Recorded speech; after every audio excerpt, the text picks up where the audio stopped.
Good morning guys! Andito naman tayo sa ating harvesting. First cropping ngayong taon na ito. Salamat sa Diyos sa binigay na biyaya ninyo po. Shout out sa mga ka-farmers dyan, Luzon, Visayas at Mindanao.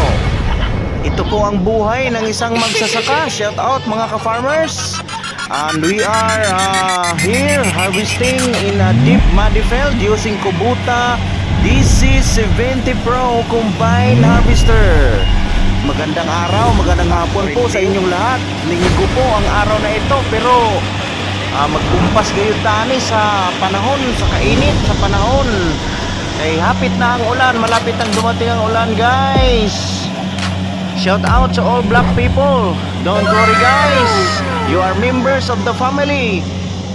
Thank you for all your support. Pantay-pantay po tayo. Wala po tayong kinikilingan. Tayo po ay magsasaka. Shout out sa mga ka-farmers dyan. Andyan guys oh.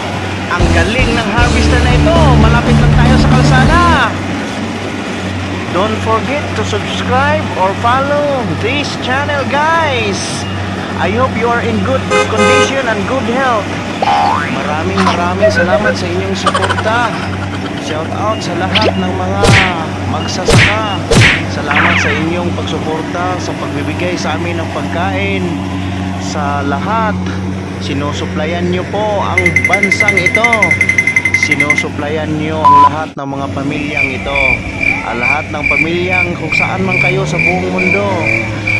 Kailangan nating suportahan ang mga taong ito. Sila po ay bayani. Kailangan talagang harvestin ito guys, kasi panahon na para pang-harvest. First cropping po ito sa season na ito. Kumpasta sa ulan guys, dahil malapit ang ulan. Darating na. The rain is coming. Rain, go away. Come again another day. May inihandang sakyanan. Good. Very nice video guys. And this is agricultural machines, a modern technology to offer you guys. And it is available here in Caraga, Surigao del Norte, Philippines.